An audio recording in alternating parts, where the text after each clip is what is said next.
Hey guys, welcome back to my channel, and if you are new, welcome to my channel. Today I wanted to talk about mental health because I think it's a really important subject matter to talk about, and I actually get asked all the time how I actually am doing because my life is a little stressful, and you guys have no idea how much that means to me. I think it's really nice to like see that people actually care about your well-being. Was I slouching that whole time? This feels awkward to sit up straight. Like, I just don't, how does one sit, you know? And I'm so happy that BetterHelp is actually sponsoring this video, so let's go. Hey guys, so I wanted to talk to you about something that's important to me, but before I do that, I wanted to thank BetterHelp so much for sponsoring this video because mental health is so important. If there's something interfering with your happiness or interfering with your goals, BetterHelp can assess your needs and match you with your own licensed professional therapist. You can even start communicating within 48 hours. It's not a crisis line and it's not self-help. It is professional therapy done online securely. There's a broad range of expertise in BetterHelp's 20,000 plus therapist network, which may not be locally available in many areas. It's available to everyone worldwide. You can log in anytime and talk to your therapist anytime you want. You could schedule weekly phone or video sessions, and the best part is you don't even have to leave your house, which is great because I know for me, when my mental health plummets, it's really hard for me to leave my house anyway, so I don't have to wait in a waiting room or be anxious about anything. I'm in my pajamas talking to my therapist.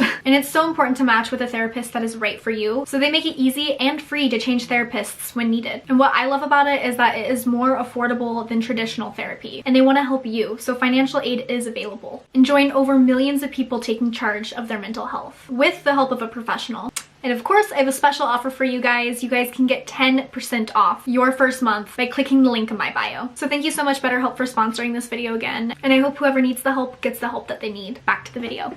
I know a lot of you guys already know this, but I am just gonna go over it again just in case somebody's new. I'm a single mom. Hey, it's me.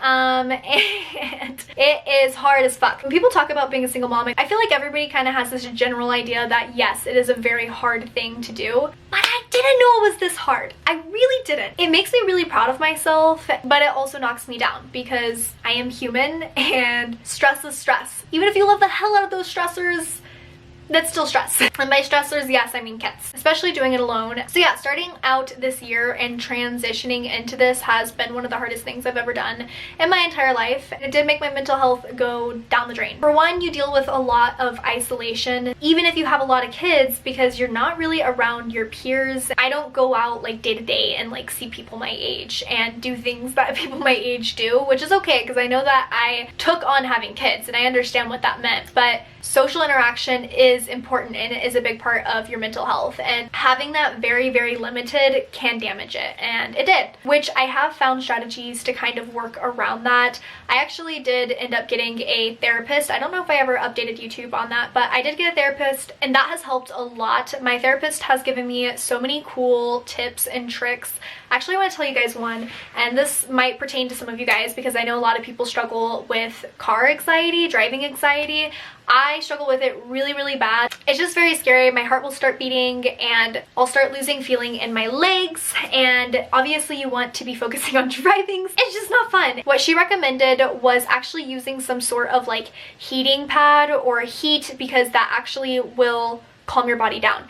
And I have heated seats, so now I only drive with heated seats, and I'll kind of adjust the temperature inside the car. Obviously, if it's really hot out and then I have like heated seats, I'll just make it really cold in the car where it kind of like still feels nice. And then my steering wheel actually heats up too. If you don't have that, you could always get like a heating pad. I know probably you guys are like, wait, how? Because you have to plug it in. There's ports that you could buy that have like the actual like outlet thing. The more you know, it's really cool. Or you could get the kind with like rice and then like heat it up right before you go driving. That takes a little bit more preparation. I know I probably would forget to do that, but just saying, for those of you who can prepare, that's really cool too. She also recommended using aromatherapy, which was brilliant, especially because a lot of those smells actually can correlate to like different emotions and stuff. I really want to get clary sage because that smell just kind of reminds me of my home birth, which gives me butterflies. Like that entire experience, I know that sounds crazy, but that entire experience for me was just so magical and beautiful, and we just had so much clary sage. And so clary sage to me is very magical, very beautiful, and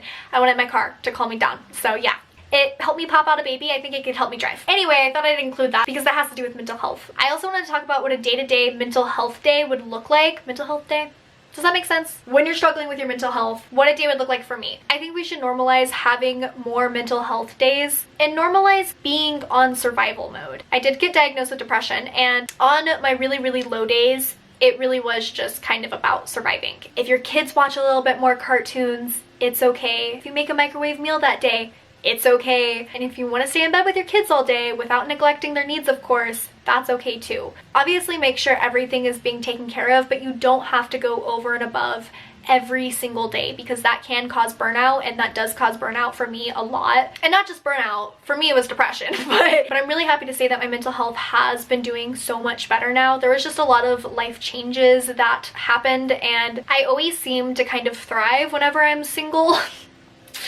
Mainly because I think I have an unhealthy attachment style. See, look, we're diving into all aspects of mental health. Now we're talking about attachment styles. I have a very unhealthy attachment style. With that, I am just very preoccupied into relationships, and I feel like I could get very lost into relationships, and it's nobody's fault but my own. That's a pattern that I obviously have to try to unlearn, but I just love being single. It does get lonely, obviously. Like, I am a human and I do like cuddles and affection, and I do miss that. It's like when I'm single, I'm able to learn myself at a faster rate than when I'm with someone. And like I said, it's because I'm filling up my cup first and putting all the focus into me, which is so healthy. And I encourage everybody to do that. You can do that obviously with a partner. You could always be on a self-discovery journey, but just for me personally, it works better when I'm single. I do actually like being alone a lot. It's the Scorpio in me, probably. Again, sorry if I'm sitting weird. I really just don't know how to sit. Like, now that looks really weird. Anyway, oh, but as a lot of you guys know, I went through a breakup. That puts some turmoil into your mental health, or it can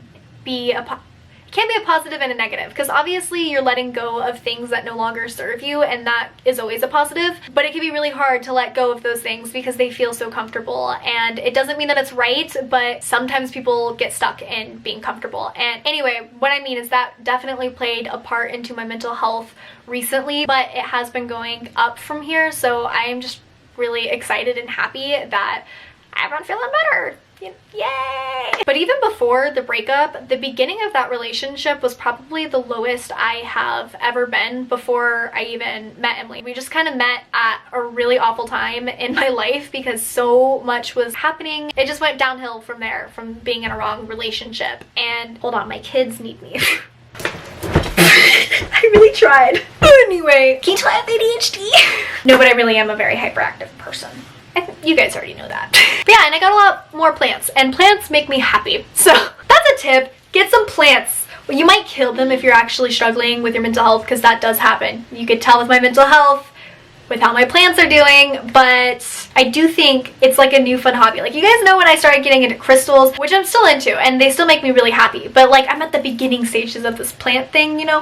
So I'm just hyper fixating on it. So I'm having a blast. I think my mental health also improved whenever I started building a better relationship with my body and truly accepting myself. I made an entire video about that, which I'll link down below if you want to watch it, and it talks more in depth specifically about how I worked on changing my perspective on my body. But yeah, things have been going up, but that also doesn't mean I'm not going to have bad days, and that is okay. Sometimes your mental health journey might look a little like this. Please guys, talk to somebody if you need to talk to somebody. There is so much help out there, and my DMs are always open too. I hope you guys know that. I try to reply to as many as possible. But yeah, I just wanted to sit down and have a casual conversation with you guys, a little heart to heart, if you will, about mental health. And I hope you guys like this video, and I'll see you guys next time. Bye.